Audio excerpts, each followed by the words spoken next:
मराठी महाराष्ट्रामध्ये आपल्या सगळ्यांचं स्वागत आहे. मी संग्राम. मराठा आरक्षणाचा मुद्दा राज्यभर तेवत चाललेला आहे. मराठा आरक्षण आणि ओबीसी हे सध्या आमने सामने आहेत. राजकारणी नेते मराठा आरक्षणाच्या विरोधात किंवा मग मराठा आरक्षणाची मागणी करणारे जे आहेत मनोज जरांगे पाटील यांच्या विरोधात बोलत असताना आपल्याला पाहायला मिळतं. राज्य सरकारनं सांगितलं की रिट पिटिशन जे आहे ते सुप्रीम कोर्टानं दाखल करून घेण्यासाठीची प्रक्रिया पूर्ण केलेली आहे. त्यावर सुद्धा आपण बोललेलो आहोत. खाली तुम्हाला व्हिडिओ पाहायला मिळेल. राज्य सरकारनं सांगितलं मागासवर्ग आयोग जे आहे तो अहवाल सादर करेल आणि त्याच्यानंतर आरक्षणाची जे आहे ते पूर्तता केली जाईल असं सांगितलंय. मागासवर्ग आयोग नेमकं काय असतं, कोण त्याची स्थापना करतं, कशा प्रकारे ते काम करतं, बऱ्याचशा लोकांना हे माहिती असेल, मात्र ज्यांना ही गोष्ट माहीत नाही त्यांच्यासाठीचा हा व्हिडिओ आहे. मागासवर्ग आयोग नेमका काय आहे, कशा प्रकारची ती प्रक्रिया असते, काय तो करत असतो आणि त्याला लागणारा कालावधी किती असतो. म्हणजे जरी आज मागासवर्ग आयोगाने जे आहे ते सगळी पडताळणी तपासणी करायला सुरुवात केली तर किती दिवस लागू शकतात, या सगळ्या गोष्टींमध्ये कायदेशीर पद्धतीने जाणून घेण्यासाठी आपल्यासोबत ॲडव्होकेट विशालजी कदम सोबत आहेत. त्यांच्याकडून जाणून घेणार आहे की काय नेमका मागासवर्ग आयोग असतो, आता सरकारनं स्थापन केलेला मागासवर्ग आयोग किती असतात, कसे असतात, हे सगळं जाणून घेणार आहे. तुमचं मराठी महाराष्ट्रामध्ये स्वागत आहे. सर, मागासवर्ग आयोग नेमकं काय आहे? मागासवर्ग आयोग आता शासनाने निर्माण केला. काही राजीनामे म्हणजे राजीनामा सत्र जे आहे ते सुरू होतं. सरकारच्या दबावापोटी त्यांनी राजीनामे दिलेत अशाही बातम्या मध्यंतरी आल्या. मागासवर्ग आयोग नेमका आता काय आहे, आता जो स्थापन करण्यात आलेला आहे तो कशा प्रकारे काम करेल, त्याचा अहवाल किती दिवस लागू शकतो, या सगळ्या गोष्टी कशा किचकट असतात. संग्रामजी, खरं तर आपल्या चॅनलच्या माध्यमातून आपण अनेक व्हिडिओ मराठा समाजाच्या आंदोलनाच्या संदर्भात आपण केले. मात्र काही व्हिडिओ पाहिल्यानंतर त्याच्यावरती प्रतिक्रिया ह्या आपण मराठा समाजाच्या आंदोलनाच्या किंवा आरक्षणाच्या विरोधामध्ये आहात अशा पद्धतीच्या प्रतिक्रिया मला वाचायला मिळाल्या, ऐकायला देखील मिळाल्या. तर आजचा ही जी आपली चर्चा आहे ती त्या पद्धतीनं होऊ नये आणि मराठा आरक्षणाच्या संदर्भात समाजानं काय केलं पाहिजे किंवा सरकार म्हणून सरकार काय करतंय याबाबतची माहिती समाजापर्यंत पोहोचावी हा उद्देश जर आपला असेल तर आपण या चर्चेला आपण सुरुवात केली पाहिजे. नक्कीच मी तुम्हाला या प्रश्नाचं उत्तर देतो. म्हणजे आता तुम्ही विचारणार आहेत मला अजिबात माहित नव्हतं, मात्र याच्या अगोदर सुद्धा मी त्याचं क्लिअरिफिकेशन दिलेलं आहे. म्हणजे मी एक चॅनलचा प्रमुख असताना मी कुठल्याही समाजाच्या विरोधात उभा राहतो असं अजिबात नाही, किंवा मग कोणाचंही मत जी मी प्रतिक्रिया घेतो त्याचं मत आणि माझं मत हे एकच असू शकतं असं अजिबात नाही. कोणाला काय म्हणायचंय, आता तुम्ही कायदेशीर पद्धतीने मांडणार आहात, मात्र तुम्ही कुठल्याही समाजाची बाजू मांडणार नाहीत. तुम्ही कायदेशीर प्रक्रिया काय असते समाजाची, मागासवर्ग आयोग म्हणजे कुठल्या मराठा समाजासाठीचा हा मागासवर्ग आयोग नाही, तर जो कोणी मागास असेल त्याची जी आहे ती तपासणी करण्यासाठी, पाहणी करण्यासाठी मागासवर्ग आयोग निर्माण केला जातो. तुमचं म्हणणं बरोबर आहे. काही लोकांच्या प्रतिक्रिया येतात, आलेल्या आहेत आणि मी निगेटिव्ह आहे मराठा समाजाच्या आरक्षणाबद्दल, अशा काही गोष्टी झालेल्या आहेत. मी निगेटिव्ह अजिबात नाहीये. मला जे काही लोक भेटतात त्यांच्याबद्दलच्या काही प्रतिक्रिया आहेत त्या दाखवायचं काम माझं आहे. मी असं 2-3 वेळा अनेक वेळा सांगितलेलं सुद्धा आहे. तुमच्या भावना मी समजू शकतो. म्हणजे मी आणि तुम्ही एक विरोधक आहोत किंवा मग तुमची जी काही बाजू आहे ती माझं ऐकून घेण्याचं कर्तव्य आहे. तुम्ही ही कायदेशीर पद्धतीनं बाजू मांडणार आहात आणि सगळ्या समाजाला ती लागू होणार आहे असं मी गृहीत धरतो. तुमच्या भावना सुद्धा मी समजू शकतो. आता आपण मूळ मुद्द्यावर येऊ की मागासवर्ग आयोग नेमका कसा असतो आणि कसा स्थापन केला जातो, काय त्याचं काम असतं. भारतीय संविधानामध्ये कलम 340 आहे, ज्यामध्ये मागास आयोगाच्या संदर्भामध्ये घटनाकारांनी भाष्य केलेलं आहे. मात्र भारत स्वतंत्र झाल्याच्या नंतर राज्यात आणि देशामध्ये, केंद्रामध्ये राज्य मागास आयोगाची कार्यपद्धती आणि त्यांचं कामकाज करण्याची कुठलीही नियमावली तयार करण्यात आलेली नव्हती. फक्त ते कलम त्यामध्ये ठेवलेलं आहे. इंदिरा स्वानी विरुद्ध भारत सरकार, युनियन ऑफ इंडिया हे जो खटला सुप्रीम कोर्टामध्ये घटनापीठाच्या समोर झाला, त्यामध्ये घटनापीठानं एक आदेश राज्य आणि केंद्र सरकारनं दिली होती की आपण तातडीनं राज्यामध्ये आणि केंद्रामध्ये दोन्ही ठिकाणी मागास आयोग स्थापन करावेत. जे मागास आयोग सामाजिक आणि शैक्षणिक मागासलेले प्रवर्ग हे निश्चित करतील, त्याच्या संदर्भामध्ये त्याचे पॅरामीटर्स निश्चित करतील, त्याच्या कोणाला सामाजिक आणि शैक्षणिक मागासलेलं म्हणायचं ह्याबाबत सर्व नियमावली तयार करतील आणि त्याची अंमलबजावणी करून त्या संदर्भातले सर्वे वगैरे करून राज्य सरकारला आणि केंद्र सरकारला ते वेळोवेळी मार्गदर्शन करतील. आणि त्याच धर्तीवरती महाराष्ट्र राज्य शासनानं स्टेट बॅकवर्ड कमिशन ऍक्ट 2005 साली पारित केला आणि त्या कायद्या अंतर्गत राज्य मागास आयोगाची निर्मिती केली जाते आणि त्याच्यावरती निवृत्त न्यायाधीश उच्च न्यायालयाचे किमान दर्जाचे असावेत ते अध्यक्षपदी असं त्याच्यामध्ये एक संकेत त्यामध्ये आहे. आणि राज्य मागास आयोग हा कंटिन्युअसली काम करत असतो. त्याचं मुख्य ऑफिस महाराष्ट्राचं पुणे येथे आहे आणि राज्य मागास आयोगाला काही विशिष्ट स्टाफ, त्यांना पूर्ण काही अधिकार देण्यात आलेले आहेत आणि त्यांनी त्याचा अभ्यास करून अभ्यासाअंती राज्य सरकारकडे अहवाल सादर करायचा असतो आणि त्या अहवालाच्या आधारावरती राज्य सरकारनं सामाजिक आणि शैक्षणिक मागासलेले प्रवर्ग मध्ये कुठल्या जाती जमातीचा समावेश करायचा याबाबत निर्णय घ्यायचा असतो. तर आज राज्य मागास आयोग नेमलेला आहे आणि राज्य मागास आयोगाकडे विविध तक्रारी प्राप्त झाल्यानंतर त्याच्यावरती कार्यवाही करायची असते. राज्य मागास आयोगाकडे अनेक तक्रारी दाखल झालेल्या आहेत, ज्यामध्ये एक आहे की राज्य मागास आयोगानं दर 10 वर्षाला पिरियडिक सर्वे सामाजिक आणि शैक्षणिक मागासलेल्या प्रवर्गांचा करायचा असतो. म्हणजे जे काही ओबीसीच्या यादीमध्ये आहेत त्या यादीतल्या जातींचं सर्वेक्षण दर 10 वर्षाला करणं हे त्यामध्ये एक घटनापीठाने एक संकेत दिलेला आहे आणि ते त्याच्या देखील तक्रारी प्राप्त आहेत. त्यानंतर अनेक जाती जसं की मराठा जात असेल किंवा इतर अनेक काही मुस्लिम समाजातल्या सामाजिक शैक्षणिक जाती ज्यांना वाटतं की आम्ही मागासलेले आहोत, अशा अनेक तक्रारी राज्य मागास आयोगाकडे दाखल आहेत आणि ते त्यांच्या पद्धतीने त्याच्यावरती कारवाई करत असतात. आता मागासवर्ग आयोग आता नेमलेला आहे. तर मराठा समाजाची जी काय मागणी आहे आणि त्या मागणीसाठी मराठा समाजाला मागास ठरवणं गरजेचं आहे किंवा मग मागास ठरवणं असताना मागासवर्ग आयोग कशी नेमकी काम करणार आहे, त्याला कालावधी किती लागेल, काय काय पडताळणी करणार आहे, ते असं कसं सांगता येईल? मराठा आरक्षणाच्या आंदोलनाच्या अनुषंगानं राज्य मागासवर्ग आयोगाकडे दिनांक 13 नोव्हेंबर 2023 रोजी सुये आंधळे अवर सचिव महाराष्ट्र शासन यांनी एक मराठा समाजाचा समावेश मागास प्रवर्गात करण्यासाठी सोबत जोडलेल्या अटी टर्म्स ऑफ रेफरन्सच्या अनुषंगाने तपासणी करण्याबाबत एक पत्र दिलंय. हे पत्र मी तुम्हाला थोडक्यात वाचून दाखवतो. उपरोक्त विषयाच्या अनुषंगाने पुढील आवश्यक त्या कार्यवाहीसाठी माननीय मुख्यमंत्री महोदय यांचे अध्यक्ष राज्य मागास वर्ग आयोग पुणे यांना लिहिलेले दिनांक 13 नोव्हेंबर 2023 रोजीचे पत्र व त्यासोबत संदर्भाच्या अटी टर्म्स ऑफ रेफरन्सेस आपणास पाठविण्यात येत आहेत. एवढं एक साधं पत्र आपले आहे आणि हे पत्र पाठवलेलं हे तुम्ही स्क्रीनवरती दाखवा. आता ह्या पत्राच्या अनुषंगानं या पत्रासोबत त्यांनी महाराष्ट्राच्या मुख्यमंत्र्यांचं एक पत्र जोडलेलं आहे.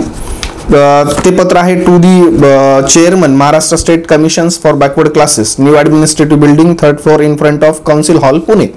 सब्जेक्ट आहे to examine the request for inclusion of Maratha community as a backward class in the list in the context of terms of reference appended here with. यांनीच ह्याच्यामध्ये टर्म्स ऑफ रेफरन्सेस ह्याच्यामध्ये जोडलेले आहेत आणि त्या टर्म्स ऑफ रेफरन्सेसच्या महाराष्ट्र शासनाने नव्हे मुख्यमंत्र्यांनी जोडलेले.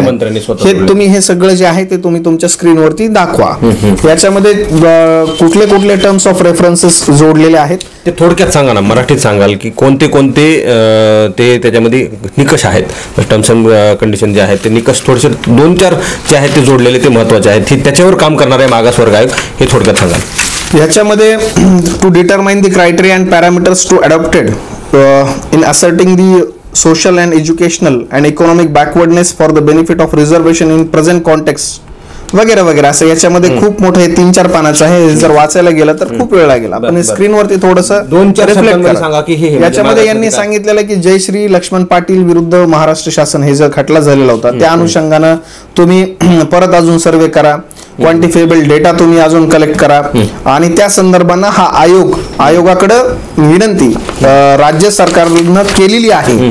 मात्र यामध्ये फक्त मुख्यमंत्र्यांचं पत्र आहे.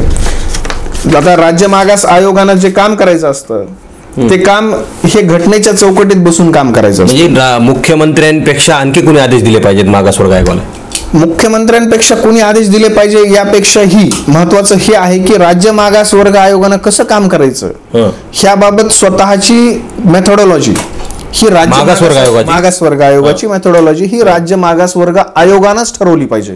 हे कायद्याला अपेक्षित आहे, हे संविधानाला अपेक्षित आहे, कोणाच्याही सांगण्यावरून नाही. येस, मागासवर्ग आयोग स्वतंत्र आहे. मागासवर्ग आयोग हा घटनात्मक आयोग आहे. त्याच्यावर ना कोणी प्रभाव दबाव ना कोणी त्यांना सूचना करू शकतं. त्यांच्याकडे फक्त आणि फक्त विनंती केली जाऊ शकते. त्यांना आदेश दिला जाऊ शकत नाही, त्यांना विनंती केली जाऊ शकते. मात्र या प्रस्तुत प्रकरणामधलं जर आपण सगळा पत्रव्यवहार कागदपत्र वगैरे जर पाहिले तर ते थोडेसे संशयास्पद यामध्ये आपल्याला आढळून येतात. आता याबाबत मराठा आरक्षणाच्या आणि मराठा रिझर्वेशनच्या बाबतीत SCBC ऍक्ट 2018 हा माननीय सर्वोच्च न्यायालयाने स्ट्रक डाऊन केलेला आहे, ते आरक्षण रद्द केलेलं आहे. आणि मग ते आरक्षण रद्द केलेलं असताना त्या दरम्यान मध्ये हा आयोगाकडे ही विनंती करणं राज्य सरकारचं हे काही चुकीचं नाहीये. मात्र हे करत असताना ज्या की कायदेशीर बाबी आहेत, ज्या की घटनेच्या चौकटीत बसून, की राज्य मागासवर्ग आयोग हा स्वतंत्र आयोग आहे, तो घटनात्मक आहे, त्याच्यावर तुम्ही दबाव आणलेला आहे, अशा पद्धतीचा जर एखादा ओबीसी प्रवर्गातला व्यक्ती जर परत हायकोर्टात गेला आणि त्याने जर हायकोर्टात याचिका केली की राज्य मागासवर्ग आयोगाची जी मेथोडॉलॉजी आहे तीच संशयास्पद आहे, कशी तर त्यांनी आता अटी शर्ती जाहीर केलेल्या आहेत, मागासलेपणाचे निकष जाहीर केलेले आहेत. ते निकष जाहीर करत असताना त्यांनी समाजाचे दावे आणि आक्षेप मागून घेणं फार गरजेचं आहे, ऑब्जेक्शन्स मागून घेणं गरजेचं आहे. कोणत्या समाजाचे? इतर सर्वच समाजाचे. मागासवर्ग आयोग हा समाजाचा आयोग असतो, सोसायटीचा, एका जातीचा नसतो. त्यामुळं त्यांनी सामाजिक आणि शैक्षणिक मागासलेपणाचे आम्ही निकष तयार केलेले आहेत आणि ते निकष हे हे हे हे आहेत. यावरती कुणाचे दावे आणि आक्षेप जर असतील तर ते राज्य मागासवर्ग आयोगाकडे दाखल करण्यात यावेत, म्हणून त्यांनी हेअरिंग घेणं गरजेचं आहे. उद्या एखादा व्यक्ती हे तयार केलेले जे निकष आहेत ते आम्हाला मान्य नाहीत, आम्ही या निकषामध्ये बसू शकतो किंवा आम्हाला हे निकष पटत नाहीत म्हणून जर कुणी कोर्टामध्ये गेला तर इनिशियल लेवललाच या आयोगावरती प्रश्नचिन्ह न्यायालयामध्ये निर्माण होऊ शकतो. त्यामुळं आयोगावरती राज्य शासनानं किंवा मुख्यमंत्र्यांनी की त्यांनी असा दबाव आणू शकत नाही.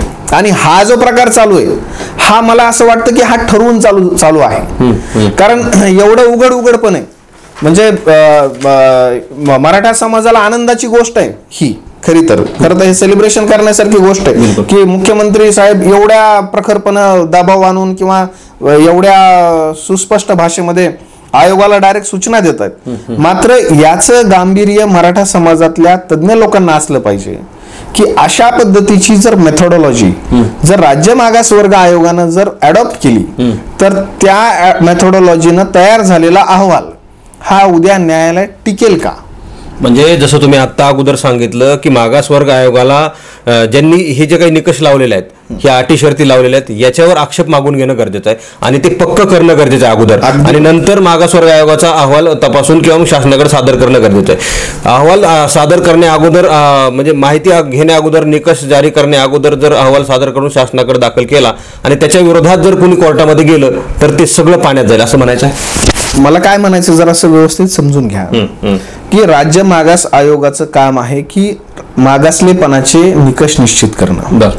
ते निकष निश्चित करत असताना त्यांनी समाजातले दावे आणि आक्षेप मागून घेणं हे फार मॅन्डेटरी आहे, पक्क करायचं असं कोणाचा आक्षेप नाही. या पद्धतीने म्हणतायत की हे आम्हाला न्यायालयात टिकणारं आरक्षण द्यायचं. सगळ्यांचा शब्द काय आहे? बिलकुल न्यायालयात टिकणारं आरक्षण द्यायचं. तर न्यायालयात टिकवायचं म्हटल्यानंतर मग तिथं न्यायालयामध्ये आमच्यासारखे जे वकील बसलेले आहेत ते कुठल्या मुद्द्यावरती काय प्रश्न निर्माण करतील हे मी काही सांगू शकत नाही. तर यामध्ये जी राज्य मागासवर्ग आयोगाची जी मेथोडॉलॉजी आहे, काम करण्याची जी पद्धत आहे, ती पद्धतच संशयास्पद आहे. ती कॉन्स्टिट्युशनल ह्याच्यामध्ये येत नाही. कारण काय आहे की त्यांनी जेव्हा निकष तयार करतायत तेव्हा त्यांनी समाजाला सांगितलं पाहिजे की आम्ही हे निकष निर्माण करतोय, हे निकषावरती तुमचं काय म्हणणं आहे तुम्ही आम्हाला सांगा. भले त्यांनी त्याच्यामध्ये दावे प्राप्त झाले, आक्षेप प्राप्त झाले, ते आक्षेप त्यांनी निकाली काढायचे, पण यांनी आक्षेप मागवलेच नाही, निकाली काढायचा सवालच नाही. म्हणजे अर्थात वाकडी एकीकडे मागासवर्ग आयोग स्थापन केला, अहवाल सादर करेल, काम करेल, मात्र दुसरीकडे आव्हान देण्यासाठी जागा सुद्धा रिकामी सोडली. येस, आव्हान देण्यासाठी राज्य सरकारनंच जागा रिकामी सोडली का?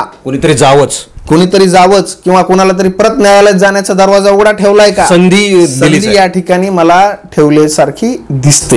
ही फार मोठी गोष्ट आहे. प्रेक्षकांनो, तुम्ही जाणीवपूर्वक लक्षात घेतली पाहिजे. याचसाठी आमचं हे बोलणं होतं. म्हणजे फार महत्वाची गोष्ट आहे. मागासवर्ग आयोग काय, शासनाने काय आदेश दिले, देऊ शकतात का, मागासवर्ग आयोग नेमका काय करू शकतो, त्यांना किती अधिपती, त्याला किती अधिकार आहेत, या सगळ्या गोष्टी बोलण्यासाठी, जाणून घेण्यासाठी आपण या ठिकाणी आहोत. आता जे काही आपण 2 मिनिटापूर्वी ज्याच्यावर चर्चा झाली ना, फार गंभीर चर्चा होती. मागासवर्ग आयोगाला निकष लागू करण्यासाठीचं पत्र मुख्यमंत्र्यांचं आहे. मागासवर्ग आयोग स्वतंत्र असताना सुद्धा पत्र दिले गेले, मात्र विनंती पत्र दिले, काही चुकीचं नाही असं वकील साहेबांनी सांगितलं. मात्र मागासवर्ग आयोगानं काही निकष जारी करत असताना आव्हानं मागून घेतली पाहिजे होते, काही आक्षेप मागून घेतले पाहिजे, ते केलेलं नाही. अर्थात आम्ही मागासवर्ग आयोग स्थापन केला, अहवाल सादर केला जाईल, मात्र त्याला आव्हान देण्यासाठी जागाही रिकामी सोडली का असा संशय मोठा व्यक्त केला गेलेला आहे. म्हणजे सगळे हे जे आहे ते फार गुलदस्त्यात आहे, मध्येच सगळ्या गोष्टी केल्या जातात. मला दुसरा असा प्रश्न विचारायचा आहे की मागासवर्ग आयोगाने आता ह्या सगळ्या गोष्टी केल्या आणि मागासवर्ग आयोगाने अहवालही सादर केला, आरक्षण लागू झालं, म्हणजे पुन्हा आणखी कुणी आव्हान दिलं तर पुन्हा अडचणीत येऊ शकतं या सगळ्या गोष्टी. आता एक गोष्ट लक्षात घ्या, मराठा किंवा मराठा सारख्या कुठल्याही जाती जमातीला जर आरक्षण द्यायचं असेल तर ती जात सामाजिक आणि शैक्षणिक मागासलेली ठरली पाहिजे. तर सामाजिक आणि शैक्षणिक मागासलेपण सिद्ध झाल्याच्या नंतर मग त्यांना 50% आत आरक्षण द्यायचं की बाहेर द्यायचं हा दुसरा प्रश्न निर्माण होतो. पण पहिला प्रश्न कुठला आहे की तुम्ही सामाजिक आणि शैक्षणिक मागासलेले आहात का. ह्या परीक्षेमध्ये जोपर्यंत समाज पात्र ठरत नाही तोपर्यंत आरक्षणाचा दरवाजा उघडला जात नाही. तर ह्याच दरवाजाच्या उघडण्याच्या प्रोसेसमध्ये जर कायदेशीर उणिवा असतील, संविधानिक उणिवा असतील तर तो दरवाजा उघडला जाण्याची शक्यता फार कमी. मग ते 50च्या आतला असेल किंवा बाहेरचा असेल. त्यामुळे सगळ्यात महत्वाची गोष्ट आहे की राज्य मागासवर्ग आयोगानं संविधानिक तरतुदींचं, ज्याला की आपण natural justice, concept of natural justice, हे प्रत्येक म्हणजे वकिली क्षेत्रातल्या किंवा न्याय व्यवस्थेतल्या प्रत्येक माणसाला माहिती आहे की दोन्ही बाजूचं म्हणणं ऐकून घेतलं पाहिजे, वन साइडेड सगळ्या गोष्टी झाल्या नाही पाहिजे. तर या ठिकाणी कन्सेप्ट ऑफ नॅचरल जस्टिसचं व्हायोलेशन ज्या स्टेट बॅकवर्ड कमिशनने जी मेथडॉलॉजी अडॉप्ट केलेली त्यामध्ये ग्रॉस व्हायोलेशन त्याच्यामध्ये मला झालेलं दिसतंय. आता राज्य मागासवर्ग आयोगानं समजा अहवाल दिला की मराठा समाज सामाजिक आणि शैक्षणिक मागासलेला आहे असं आपण गृहीत धरू, तर ते आरक्षण 50%च्या आत दिलं जाणार आहे का की बाहेर दिलं जाणार आहे याचा खुलासा राज्य सरकारला करावा लागेल. राज्य सरकार यावरती करत नाही खुलासा. मराठा आंदोलकांची भूमिका अतिशय सुस्पष्ट आहे की त्यांचं म्हणणं आहे की आम्हाला 50%च्या आतमध्येच आरक्षण हवंय. मग त्याबाबत राज्य सरकार अद्यापपर्यंत कुठलीही भूमिका स्पष्ट करायला तयार नाही. आता जर 50%च्या वरती जर आरक्षण दिलं तर राज्यामध्ये एक्स्ट्रा ऑर्डिनरी सिच्युएशन आहे, अपवादात्मक परिस्थिती आहे. ही परिस्थिती सिद्ध करण्यासाठी राज्य सरकारनं फक्त आणि फक्त एका जातीचं सर्वेक्षण करून भागणार नाही. तर राज्यातल्या सगळ्या जेवढ्या जाती आहेत, मी जे तुम्हाला सुरुवातीला सांगितलं की पिरियॉडिक सर्वे जो की दर 10 वर्षाला हा होणं मॅन्डेटरी आहे. ऍक्च्युली ते खरं घटनेला अभिप्रेत आहे. घटनेचा उद्देश जर आपल्याला सफल करायचा असेल तर सामाजिक आणि शैक्षणिक मागासलेल्या प्रवर्गांचं दर 10 वर्षाला त्यांचं मागासले पण तपासलं गेलं पाहिजे. मात्र या ठिकाणी अपवादात्मक परिस्थिती जर तुम्हाला डिफाईन करायची असेल तर सर्व जातीतल्या सर्व समूहातल्या लोकांचं सर्वेक्षण होणं अपेक्षित आहे. मात्र ह्या ज्या टर्म्स ऑफ रेफरन्सेस आहेत ह्यामध्ये फक्त आणि फक्त मराठा समाजापुरत्या मर्यादित आहेत. त्यामुळे राज्यात अपवादात्मक परिस्थिती आहे हे सिद्ध करणं न्यायालयामध्ये राज्य सरकारला कठीण होऊ शकतं असं मला वैयक्तिक वाटतं. आता मराठवाड्यापुरता जर विषय ठरायला झाला तर आता तुम्ही सांगितलं की 50%च्या आत आणि वरती, 50%च्या आत म्हणलं तर मराठवाड्यापुरतं बसू शकतं. त्यासाठी मागासवर्ग आयोग कसं कामाला येईल की मराठवाड्यापुरतं जर आरक्षण जर द्यायचं ठरलं, कुणबी प्रमाणपत्रात आपण बोलू तर मागासवर्ग आयोग यासाठी कसा कामा पडेल. हे बघा, मी आतापर्यंत बोललेला विषय हा पूर्ण वेगळा आहे आणि तुमचा आत्ताचा जो प्रश्न आहे तो संपूर्णतः वेगळा आहे. आता तो कसा वेगळा आहे तर आदरणीय मनोज जरांगे पाटलांचं जे सुरुवातीला आंदोलन उपोषण सुरू झालं त्यामध्ये त्यांची प्रमुख आणि मुख्य एकमेव मागणी होती की मराठवाड्यातल्या मराठा समाजाला कुणबी प्रमाणपत्र देण्यात यावे. ते का म्हणत होते तर त्याचा थोडासा इतिहास पूर्वपार आपण मागे पण चर्चा केली की मराठवाड्यातला हा जो मराठा समाज आहे हा हैदराबाद स्टेट मधून आलेला आहे आणि हैदराबाद स्टेट मध्ये मराठा समाजाचं अस्तित्व फार अल्प होतं. मराठवाड्यातल्या भूभागात सर्व हे कुणबी जातीच्या नोंदी असलेले मराठा समाजाचे लोक आहेत.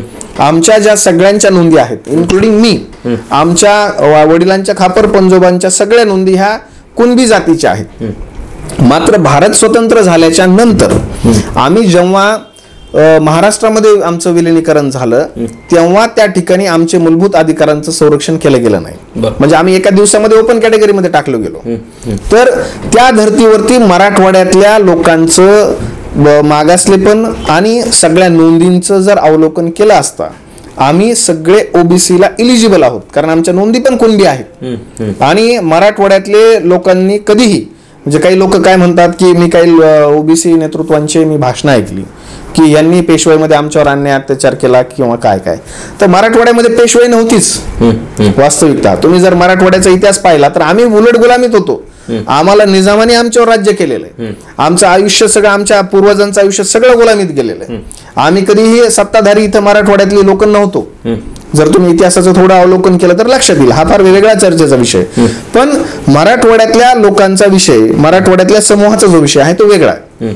यासाठी काय करणं गरजेचं आहे तर इन्क्वायरी कमिशन्स ऍक्ट खाली जी आदरणीय माननीय संदीप शिंदे साहेबांची जी समिती नेमली, त्या समितीनं ज्या लोकांच्या प्रेझेंटच्या नोंदी ह्या मराठा आहेत मात्र त्यांच्या पूर्वजांच्या नोंदी ह्या कुणबी आहेत, अशा नोंदी शोधून काढलेल्या आहेत. साधारणतः आतापर्यंत ते 28,000च्या आसपास नोंदी सापडलेल्या आहेत. हैदराबादला जर यांनी अजून नोंदी शोधण्याचा प्रयत्न केला तर अजून काही हजारो नोंदी त्या ठिकाणी प्राप्त होऊ शकतात.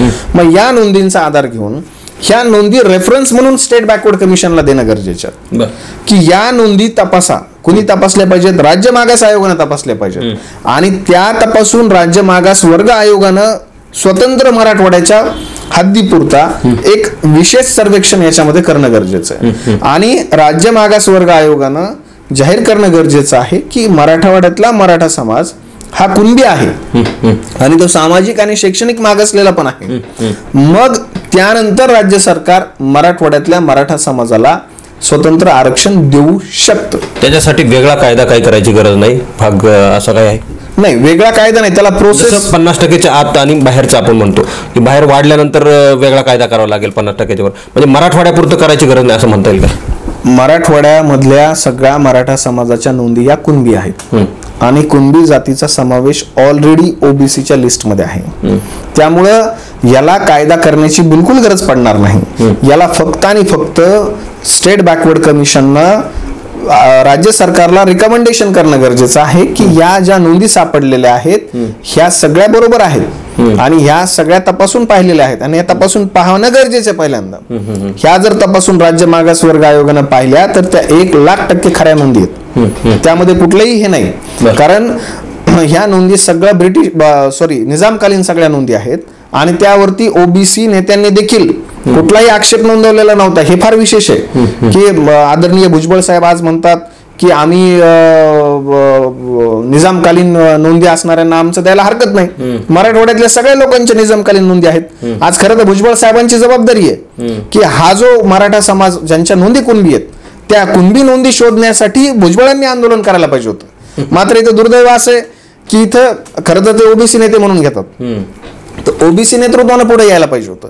खरं तर हे ओबीसी नेतृत्वाने दुर्लक्ष केलंय ह्या कुणबी समाजाकडे मराठवाड्यातल्या, आणि त्यामुळे हा प्रश्न सगळा निर्माण झालेला आहे. आता आज मनोज जरांगे पाटील साहेबांच्या नेतृत्वानं, त्यांच्या आंदोलनानं ह्या सगळ्या नोंदी शोधण्याचं काम राज्य सरकारनं केलेलं आहे. ह्याचं श्रेय पूर्णतः हे मनोज जरांगे पाटलांचं आहे. आणि खरे ओबीसीचे नेते जर म्हटलं तर मला तर माझ्या दृष्टीनं मनोज जरांगे पाटील आहेत, कारण ते ओबीसीच्या उद्धारासाठी जे की, कारण ओबीसी मधल्या अनेक जाती जमातीतल्या लोकांना कास्ट व्हॅलिडिटी मिळत नाही, कास्ट व्हेरिफिकेशन त्यांना मिळत नाही. मग अशा परिस्थितीमध्ये देखील कुठला ओबीसी लीडर मला समोर आलेला दिसला नाही, तो वेगळा विषय.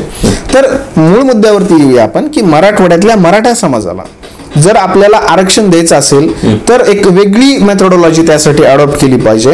ती मेथोडॉलॉजी अशी आहे की संदीप शिंदे साहेबांच्या समितीनं ज्या फाइंड आउट केलेल्या सगळ्या नोंदी आहेत त्या नोंदी राज्य मागास वर्ग आयोगाकडे रेफरन्स म्हणून दिल्या पाहिजेत आणि त्या आधारावरती राज्य मागास वर्ग आयोगानं राज्य सरकारला रिकमेंडेशन केलं पाहिजे की मराठवाड्यातला मराठा समाज आणि कुणबी समाज हा सामाजिक आणि शैक्षणिक मागासलेला आहे आणि हा एकच आहे.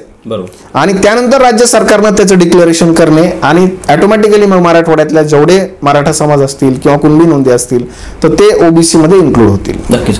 आपण शेवटचा प्रश्न विचारतो मूळ मुद्द्याकडे. आता हे प्रश्न विचारल्यामुळे वेगवेगळी चर्चा केली, नंतर पुन्हा मागासवर्ग आयोगावर. आणि शेवटचा प्रश्न आहे की मागासवर्ग आयोगाने आता काय नेमकं करणं गरजेचं आहे? जसं तुम्ही सांगितलं की त्यांनी आव्हानं मागितली पाहिजे होती, आक्षेप मागितले पाहिजे, तसं केलं गेलं नाही.